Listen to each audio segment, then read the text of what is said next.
Hey friend, welcome to the first video in the series Rise and Shine Stories.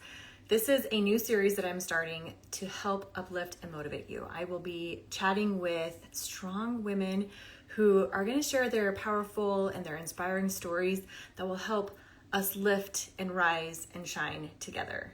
Now, for the first video in the series, I'm going to be telling you my story. But in the future, I will be interviewing other women who have just lived amazing lives that have come from maybe nothing to rising high to building a business to we're going to be diving deep into a lot of different backgrounds and stories and motivational and inspirational things that women are doing to help inspire you to live your best life and to rise and shine. So let's get into my simple story. And I'm not sharing this to brag, to boast, or to say, look at me, but I'm sharing my story to help inspire you, to want to do something different in your life, to change, to learn, to grow. So let's back up many, many years.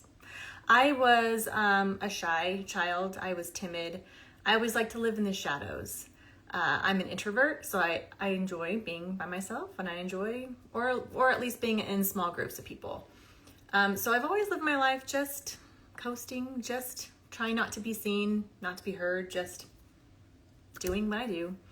And got married. I went to BYU for a year, got married, and then I got my esthetician license and my associate's degree, and that's my education. Because I love beauty. Well, I had 4 kids back to back, about 2-3 years apart. Every child spaced 3 boys, 1 girl, just living the American dream, being a mom and staying at home and raising my children. When I was pregnant with my 4th child, my daughter, my husband got the assignment in our church to be the bishop of our church. And so that was a big commitment. Basically, I was raising my children a lot on my own. And so I spent a lot of time at home, making my house a home and being a safe place, and just my kids were my life. And I was home alone a lot. And in those, that can be lonely when you're not around other adults. And in those moments where I was cooking or cleaning, I started listening to podcasts and interviews of women, several different kinds of podcasts, but I started with one in particular that would interview women and just share their story of like how they overcame something or how they were just like these strong women. And I was so inspired by them. I loved, it gave some purpose to my cleaning. It gave some purpose to my cooking, when I was doing that and those motions. And I just was so inspired by these women. And I loved it. And I was just like, wow, that would be cool to be like that one day. Nothing that I was really aspiring to, but just like, oh, wow, that's cool. Like, I want to be like her. Well, a few years into my husband's position at church, he was as a bishop for over 4 years. And we just started getting like this, this pull, this push to do something different in our life. We were coasting. We were going through the daily grind. We were on the hamster wheel of life.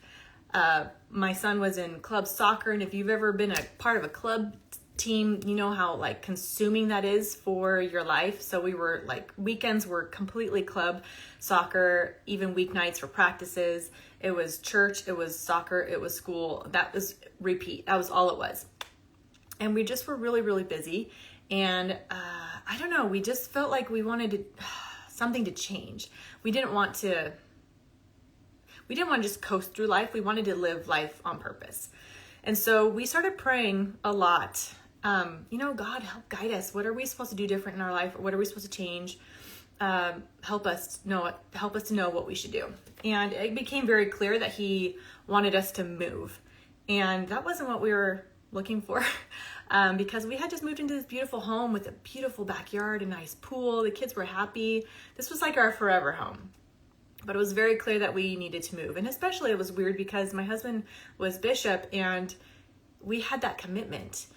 But it was very clear we were supposed to move. So we started researching, where should we move? And then we felt really strongly we should move abroad and had that experience living in a different country just to widen our horizons. And we did a lot of research, tons of research, a lot of prayer. And the answer that we came to was New Zealand. Our family needed to move to New Zealand. Very, very strange, very out there. But we kept following the promptings that we had, and we kept acting on them. And so what we thought, like when we started having the conversation, like, yeah, maybe we should move, and that happened in like September of the year, and we thought it would take a good year or two to actually see those things come into motion and put those things into place. In December of that same year, my husband got a job.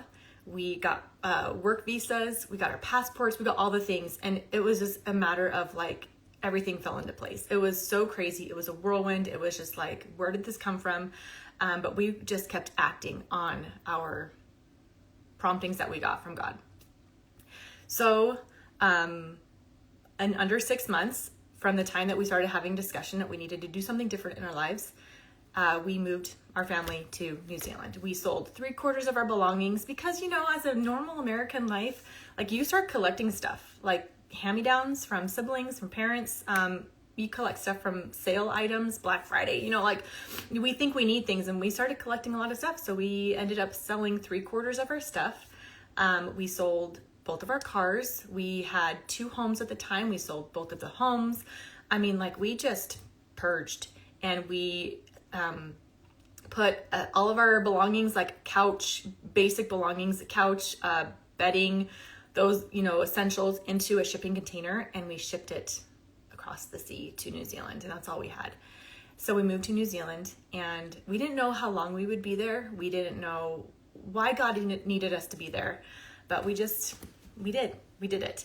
And our family thought we were crazy. We had many friends who thought we were crazy, but we were doing it because it was an answer to our prayer, and we were acting on that. Very scary though. So we lived in New Zealand for 2 years and loved it. We didn't love the weather. The weather was a bit cloudy and cold and rainy, but we weren't moving there for a better life. We were just moving there we weren't moving there because we were running away. We were moving there just to have different experiences and to learn and to grow. So we didn't love the weather, but we loved the people. We loved the place. We lived right on the beach. I mean, we had an amazing experience there. Every weekend we played, we went and explored. We explored the top of the North Island to the South Island. And we just experienced so many great things. And we bonded so close as a family. And we just had so many amazing experiences. So my husband was there on a work visa for 36 months. Is that right? Yes. And so we knew we weren't going to be there forever, or at least we would have to apply for permanent residency. So it got to the point where we're like, okay, what should we stay longer? Is it time to go? And we started praying again. And it was very clear to us that no, you don't need to live here any longer. Your time is up here. So we're like, okay, what now? That's great, but what next? And so my husband was able to get a job that he worked completely remotely. And actually, let me back up. While we were living in New Zealand, my husband was at work all day. All of my kids were in school now, so I didn't have any littles at home. And I was just a stay-at-home mom during the day while they're at school. I was they call it the Relief Society president. I was the president of the women of that area in our church.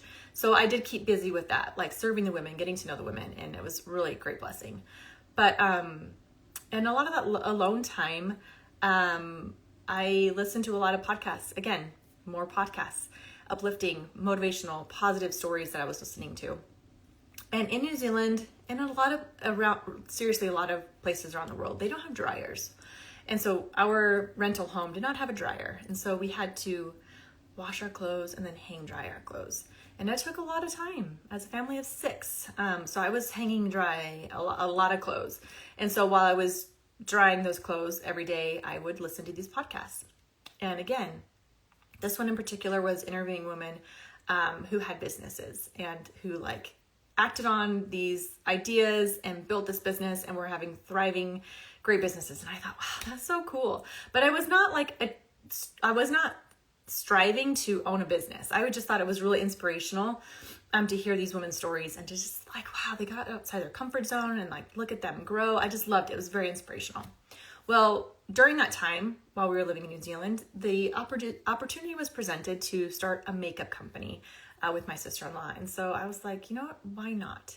Because I was listening to these podcasts of these women, I thought, you know, if they could do it, I can do it. And if I hadn't listened to those podcasts, I probably would have been like, no, I don't even know where to start.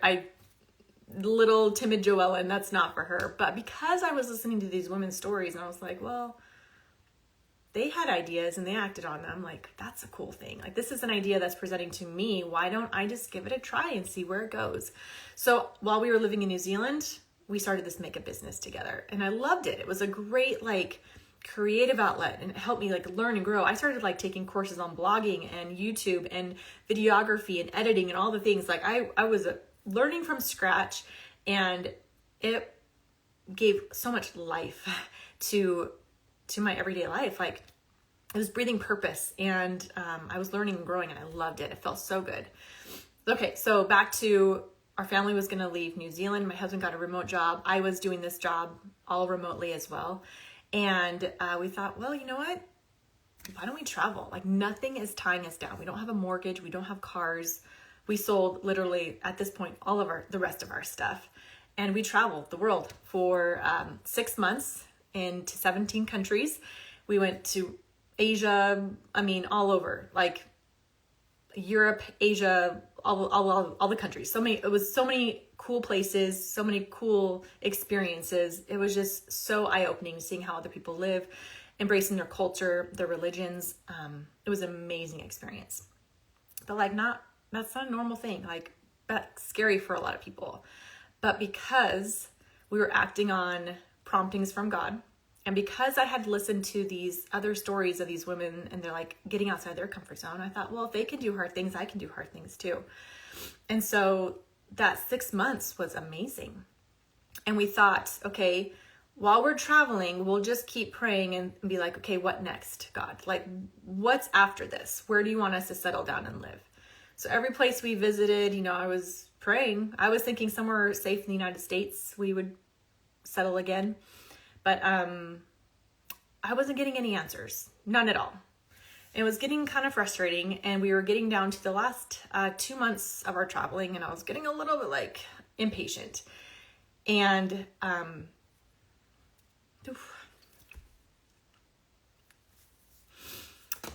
we had just spent a month in Dominican Republic, and we were on a long flight to Italy. We were going to spend a month in Italy, and our travel plans got all botched. We had to change our flight. We were supposed to fly into Milan or something, and we had to switch that last minute and flew into Venice. And we were very stressed as we were flying in, because we had to change all of our plans: shuttle, car rental, hotels, and everything. So we get to Italy super, super late at night. It's dark. Everything is closed.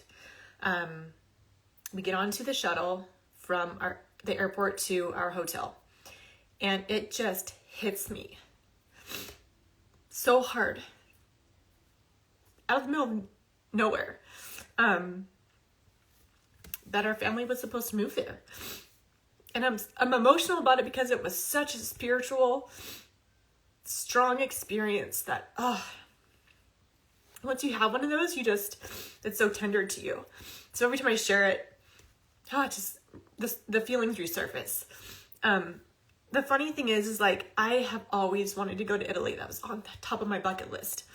But I hadn't, we arrived there late at night, and I didn't even get a chance to fall in love with the charm of the city. Everything was closed. I didn't even taste gelato yet.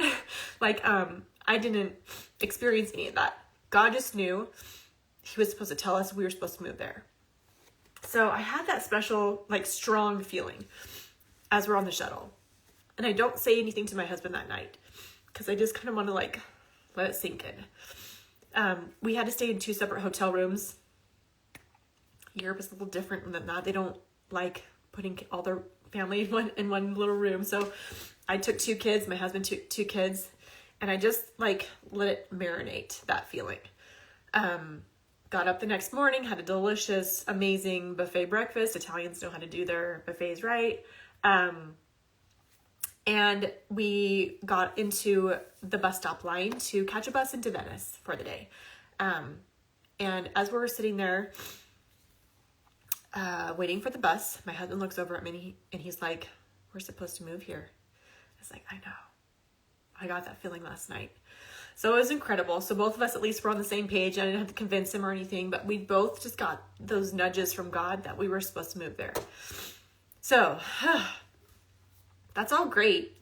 We got our answer, but how in the world do you even go about moving to another country? It's very hard. Like, you have to have a work visa. You have to have some, I guess, permission to move to their country. It's very difficult. And so we got that answer, but we're like, okay, now what? How in the world are we going to make this happen? So we spent a month in Italy, just kind of brainstorming, enjoying our travel there. We spent a month in Spain, and then we were done with our world travels. We had tickets back to the United States, but we weren't going to stay in the United States. So then we just decided, okay, so while we were waiting to figure out and put all the pieces of the puzzle to move to Italy, let's just keep traveling. And so we traveled the United States. I think we hit 29 states. I don't know. I've lost track. We hit a lot of states while we were traveling. And we just went from Airbnb to hotel, and we just continued to travel and continue to pray and continue to research and act and do a lot of work to figure out how we were going to move to Italy. Long story short, basically, we were able to move to Italy because of my great-great-grandfather. He immigrated there from Italy to the United States. And we were able to gain, myself and my 4 kids are able to gain dual American-Italian citizenship through him. Crazy long process, expensive, frustrating process, but we did it. And so we moved to Italy for 2 years. And again, we did not know how long we were going to be there. And we did not know why we were there, but we were moving there. So we did it. We moved to Italy for 2 years, and it was amazing. It was hard, so hard, living in another country, speaking another language. And we lived there during COVID, which was even harder because I know you Americans were complaining about how bad it was here. You have no idea how hard it was in other places of the world, especially in Italy. Italy was one of the first places that got hit with COVID. And so they completely locked down their country. And we were living on a little farm, and our family was locked down. We couldn't even leave our place, only to go to the hospital or to get groceries. That was it. And so that was hard. But we had so many amazing experiences. And it was just so cool to see God's hand in it. And so cool to see how he was shaping us to be stronger, to be just better people. And I share this story because I want you to know that life is so amazing when you step outside of your comfort zone. I don't think God created us to live, to be complacent, to be okay with settling, to just go with the flow. I think he created us to learn, to grow, to thrive, to get outside of our comfort zone, to try new things. And I am a totally different person now than I was 10 years ago. We moved to New Zealand when my daughter was like 3. So it was about 10 years ago that we moved to New Zealand. Lived in New Zealand, traveled the world, moved to Italy, and now we're back in the United States in a small little town. But every step of the way, we were following God's plan for us. And it makes me sad when I see friends or when I see peers, strangers, not happy with their life and just okay with being complacent. We got to a point where our life was great. We were not running away from our life, but we felt like there was something better. And we felt like we were supposed to experience different things. And so that's why we acted on those promptings from God to move to New Zealand. It was so hard. One of the hardest things of our life, saying goodbye to our friends and family. But also one of the most amazing things too. So I'm sharing my story to encourage you to get outside of your comfort zone. I'm not saying you need to go move to another country or even move to a different state, but just what is something in your life that you need to do differently so that you can live and thrive, not just survive. I don't want you just to survive your life. I want you to thrive. I want you to rise. I want you to not look back on your life with regret. I know that I would have regretted if I had let fear take over those initial thoughts of like, you're supposed to move to New Zealand. I would have been like, old JOELLEN would have been like, ugh, no way. That's way too hard. That's way too out of my comfort zone. But I would have regretted not doing that if I didn't. And I'm so glad that I did. It was super hard, but also so amazing. And I know there are so many amazing experiences out there waiting for you if you just get outside of your comfort zone. So our family has been able to live in New Zealand and Italy and travel the world. I've been able to start my own business, makeup and skincare business. And I just continue to stay close to God to know like what he wants me to do. And this whole series, this Rise and Shine story series, is acting on a prompting I got from God, because I want you to be inspired just like I was inspired when I was listening to those podcasts of those women being interviewed and sharing their stories. I'm not saying that you have to do something extravagant, but I am encouraging you to look at things in your life that you want to change, that you're just kind of tired of. Is it something in your marriage that you needed to change? Is it a relationship with a sibling, a child? Is it something that you've been like tugging at your heartstrings? Like, oh, I want to do this hobby, but I'm afraid to. Or do you need to change your job or go back to school or something, you know? What is it? Do you want to travel somewhere? There's something that I know has been on the back of your mind that you want to change or you want to like reach for, but you're too afraid to. I want to encourage you to act on that nudge. You will regret not doing it. What do you have to lose? Trying. You're going to learn something in the process. It might not be perfect, but you will learn, you will grow. And that's what I want for you. As women over 40, I think it's easy for us to get really comfortable in our comfort zone. We're too old. It's too late in life to try something new. No, it's not. It's never too late. You can be 80 years old and try something new. So if you feel like your life is complacent, if you feel like, oh, I just wish I did this, it's not too late. So I hope my story encourages you to try something new, to get outside of your comfort zone. Again, like I said, I wasn't sharing this to boast and be like how amazing my life is. My life's not perfect. I've been through a lot of struggles continually too, but I choose to look at the positive, and I choose to learn from the struggles, and I choose to get outside of my comfort zone because I know that's where there's growth, and I know that's where I'm going to experience some amazing things. So thank you for tuning in and listening to my Rise and Shine story. I hope you feel lifted. I hope you felt motivated. I hope you feel encouraged to take a bold step in your life. So next week, I will be interviewing someone that will be encouraging and sharing her story as well. If there's someone that you want me to interview, pop it in the comments. If you have any questions, pop them in the comments. But I believe in you. I believe that you were not made to just survive. I believe you were made to thrive and you were made to rise. So have a fabulous day, and I will chat with you later. Ciao.